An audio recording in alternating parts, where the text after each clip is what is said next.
G'day. Today we're back in the Turon National Park. I'm coming down to a place called Woolshed Flat Campground. Not very far. It's going to be hopefully very pretty, and I'm here to answer or to talk about the 5 questions I always get asked when I say I'm going bike packing. It's the end of the Australia Day long weekend, so most of the people who are in the area at the moment have been here Friday night and Saturday night. This is now Sunday, so they're all coming out and going home. So there's quite a bit of traffic. There's been up at Capity, there's an awful lot of litter, but most people, it looks like they've taken most of their rubbish with them, which is pretty good.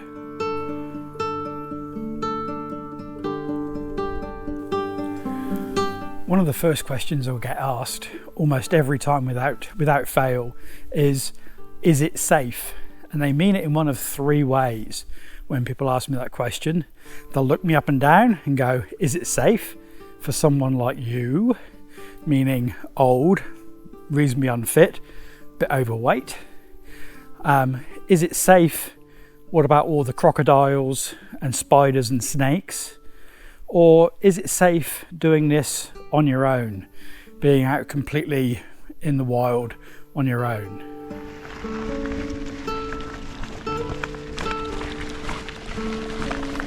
Now, I know GoPros are notoriously bad at showing things that are steep, but you can see there's quite a hillside there.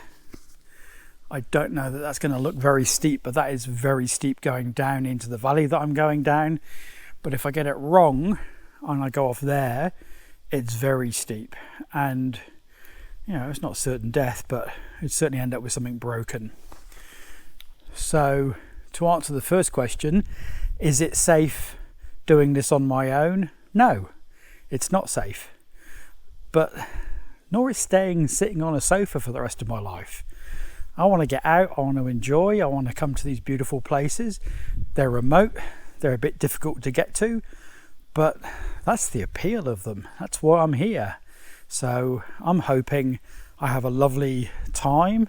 I know it's going to be hard getting out of here tomorrow. It's a long hill to come up, but it's fantastic here. It's beautiful.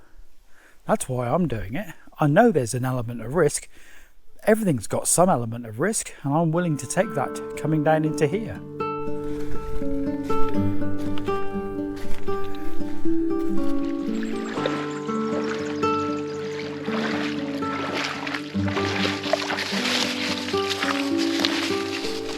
So to answer the question, when somebody says, is it safe?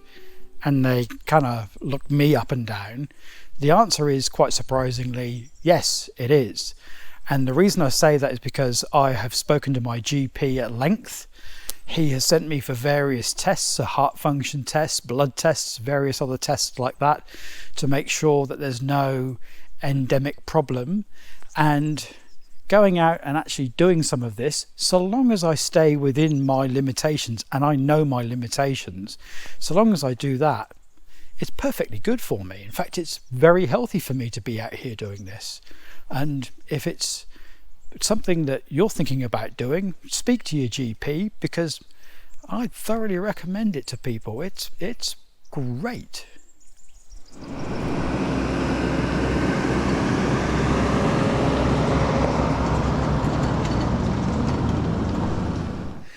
Now, I'm not for a moment going to make out this is easy. This is, some bits of this, like right now, are really hard work. But it gets you to places. There's no other way of doing this. It's fantastic.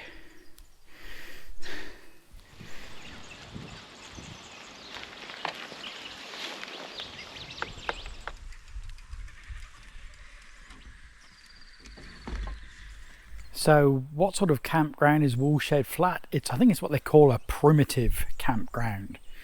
So I went last time I was talking to you, I think it was a remote campground, which means it's very hard to get to and it's really only for hikers and bikes. This one you can get cars into, but there's no running water. There's a drop toilet, but that's basically it.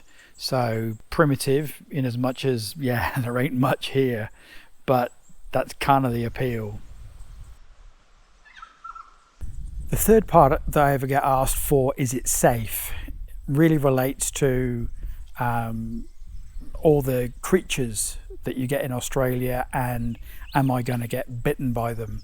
I live in, this is New South Wales, there's no crocodiles, we don't have any problem with that. We do have snakes. If you make enough noise, which most people do without trying, snakes will stay away. If you stay away from them, they'll stay away from you generally. Spiders are the only problem that you can get. I come from the North Shore of Sydney, which has the North Shore funnel web. They generally keep to themselves. The only one that can be a problem is redbacks. And I've only had one problem with redbacks when I was picking up some firewood, and about half a dozen of them dropped out of the firewood, dropped onto my feet unbeknownst, and started biting me. They hurt badly, but I'm big enough and ugly enough that a redback's not going to kill me. So by the following day, it all gone away. There wasn't a problem. But that's really as bad as it gets. So yeah, look, this is a perfectly safe place to travel.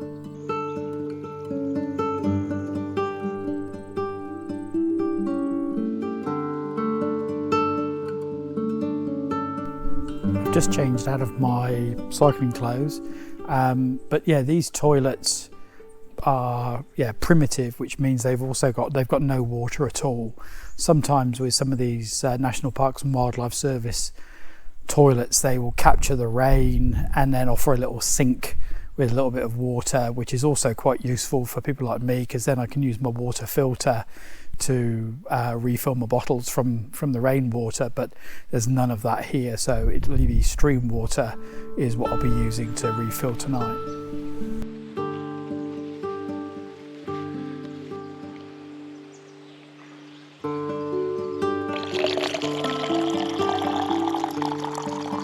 Generally, the second question I'll get asked straight after, is it safe, is what do I eat when I'm on one of these trips?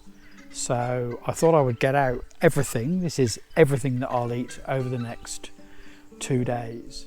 I've got instant coffee with sugar, so I'll drink black coffee, and I've got these dehydrated meals.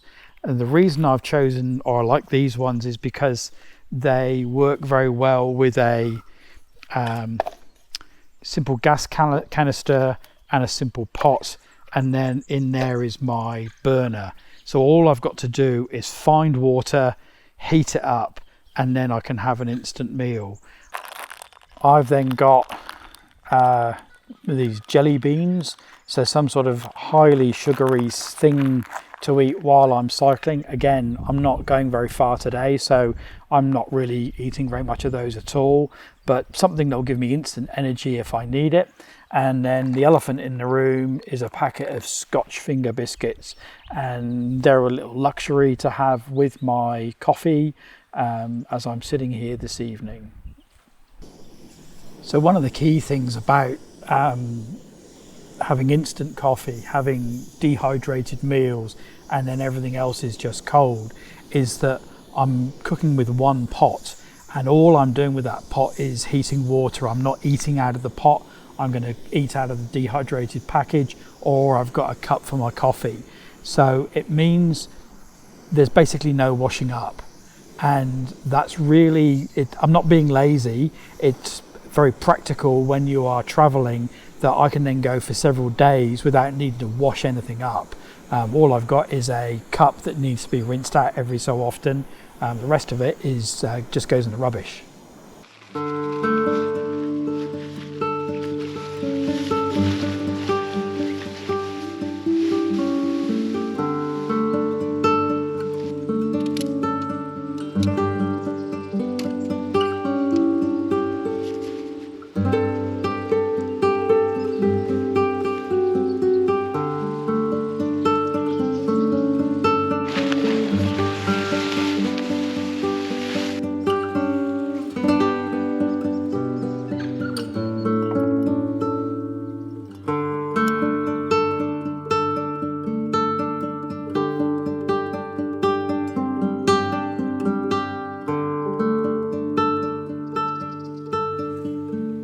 should say, one of the things I did back in Mrs. Coles's kitchen when I got my new cup is I've measured how much is exactly 1 cup and how big this thing is entirely, so that I can use it as a measuring cup for my dehydrated meals. I actually need to put some smaller ones on here because most of these meals take about 175 mils. So the next question I get asked often is, how much does this cost? And I'm not going to be cagey, but it's a very difficult question to answer. The camping I'm doing this evening, it's cost the booking fee with the New South Wales Parks and Wildlife Service of $6. That's it. That's all my real cost is. The food, breakfast in the morning, I think is about $9, and that Radix meal I had this evening was $15, maybe $16. But remember, I'm not eating food at home, so one offsets the other.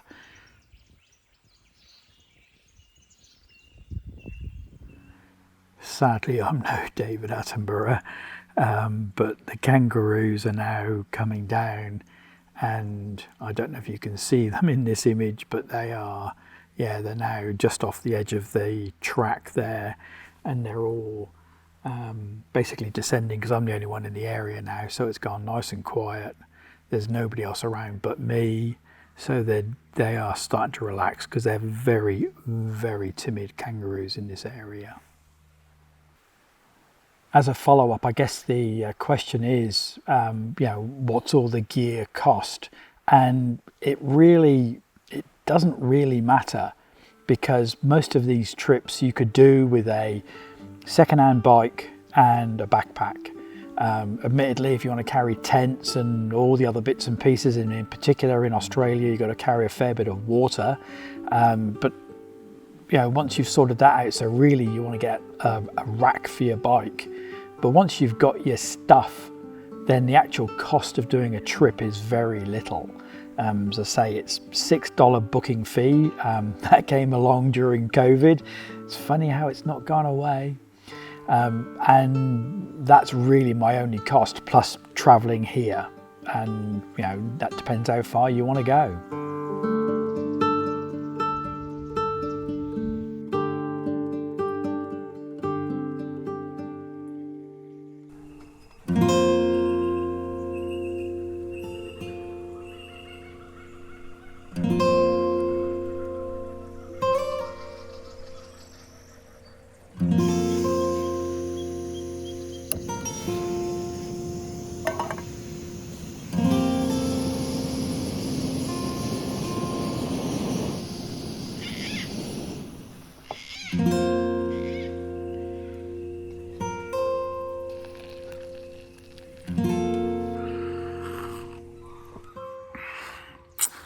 Well, good morning. If there's a prize for tossing and turning in your sleep, pretty sure I won that prize last night. I overall slept pretty good, but yeah, a lot of moving around. Just I don't know why I couldn't get comfortable for some reason. Anyway, another day. I've got my breakfast, I've got my coffee, and it looks like it's going to be a beautiful but probably quite warm day today. The fourth question I get asked is, what stuff do I bring? This is not strictly everything that I've got with me today, because I'll go through, there's a couple of other little bits and pieces that I've got, but this is pretty much how my kit breaks down. Obviously, one of the key considerations when cycling is hydration, so I've got 2 water bottles and a water filter. My cooking kit consists of, I went through it last night, you've got a gas burner, a gas bottle, one pot handle, some dehydrated meals, a cup and a spoon, and that's basically as small as I can get that kit. This is my cleanliness and safety kit. So there's a first aid kit. This is some toilet paper and some wipes, and then my toothbrush and toothpaste. Camp kit consists of a Trekology chair. There's in that compression bag is my puffer jacket, and then there is shirt, trousers and socks. It's a long sleeve cotton shirt. The trousers I'm still currently wearing because it's still quite cold, and socks. The reason for that is that the long gear keeps the mosquitoes off if there's any mosquitoes around. And then my in-tent stuff, there's a Sea to Summit air mat. It's a Comfort Plus XL, I think, or L. There is a Black Wolf sleeping bag. It's only good to +3. It's basically a +8. The reason why is because it doesn't get that cold at this time of year, and it compresses down really well. And then beside that is a Sea to Summit pillow, which is really good. I've also got a couple of lights. This black one, although it's quite good and it's quite bright, I probably won't bother carrying it again because I really don't use it. And then there's this tiny little head torch, which is, yeah, that's fantastic, that little piece of kit. Obviously there is a tent. I'm using the Nature Hike Cloud Up 2. I've got no complaints about it. It's, you know, it's a tunnel tent. You go in through the front. That's I guess my only gripe, because especially as I'm old and have a tendency to cramp, that getting in and out can be a bit of a pain, especially first thing in the morning. But yeah, I'm not going to change it. It's been really a really good workhorse tent. You've seen the bike before, so I'm not going to labor it. I've got a what do you call it? I've got bags on the back. Those are the Tula pack and pedal bags. Bought them second hand. There's a toolkit, and then there is a frame bag. That frame bag is a bit big for this bike, but a bit small to carry my stuff, so I'll probably have to do something about that. There's a top tube bag, which has got my snacks in.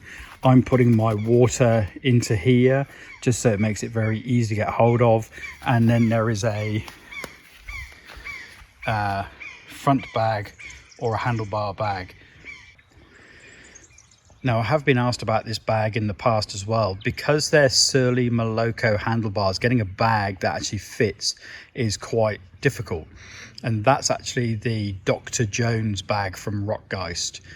They're not cheap. I think it was about 160 bucks for a tiny little bag, but because I can get all of the knickknacks and stuff and cameras and things in there, for me it was definitely well worthwhile.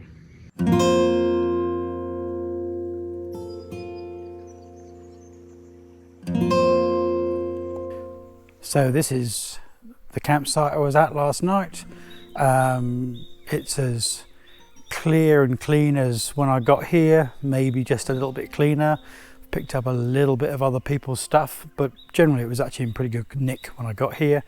And I've got everything that I had is packed. It's on my bike, ready to go. Well, thank you, Woolshed Flat Campground. That was terrific. I'll be seeing you again. Now I've got to climb up out of here, and I suspect this is going to be a bit tricky, but it's basically an hour or so of hiker bike. But that's okay, it's been worthwhile. It's such a lovely area, especially when you have it entirely to yourself. So this is what you're immediately met with coming out of here, and this is the easy one because it's short. Over the top of this ridge, across the river, and then there's quite a long hiker bike section to do. Okay, that's hill number 1 done. The daft part is I've just come from down in the valley beside the Turon River. I'm about to go down and go and cross the Turon River. So whoever made these trails certainly wasn't thinking about poor fat old cyclists like me when they made them.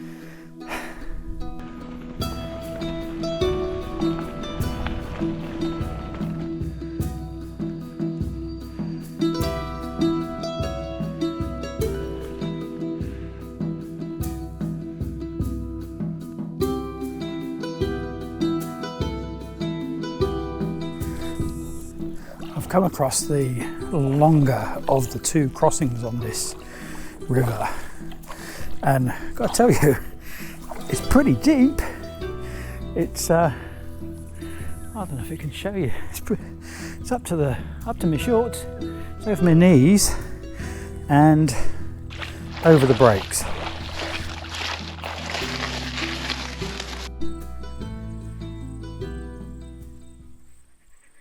So I'm now back at the junction of the diggings is that way, Woolshed Flat where I stayed is that way, and Caper T is up there.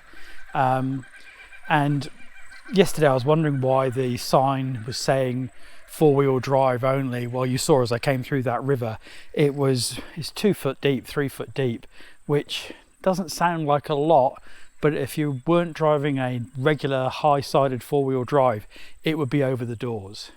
So you do want to be careful in these sorts of areas if you're driving. Cycling, yeah, not so much.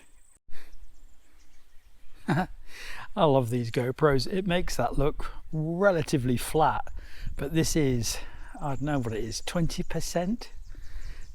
Certainly more than 17, and it's rough, and especially after a long weekend where all the learner four-wheel drivers have been using it. That track is pretty beaten up, so climbing up out of here is it's just going to be slow. But that's all right, I've got all day. I'll take my time, get lunch when I'm at the top. Happy days. Just past two four-wheel drivers going down into Woolshed Flat, and one of them gave me 2 bananas. Isn't that nice of him? One of them's going to get eaten pretty quickly too.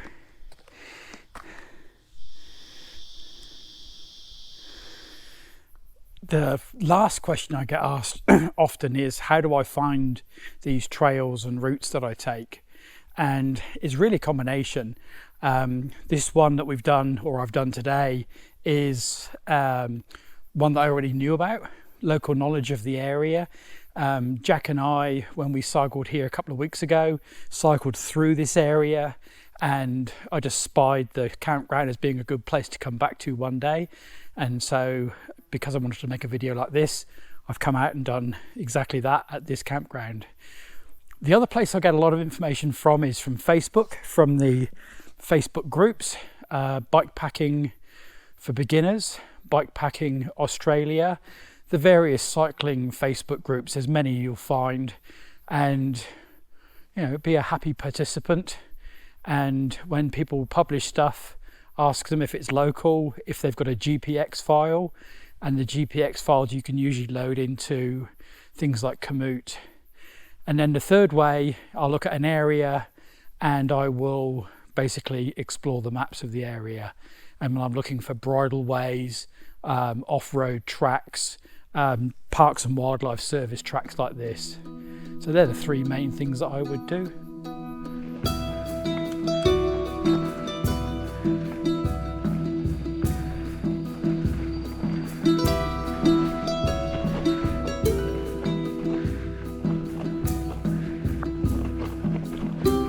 Thanks for watching, and I hope to see you out on the trails one day.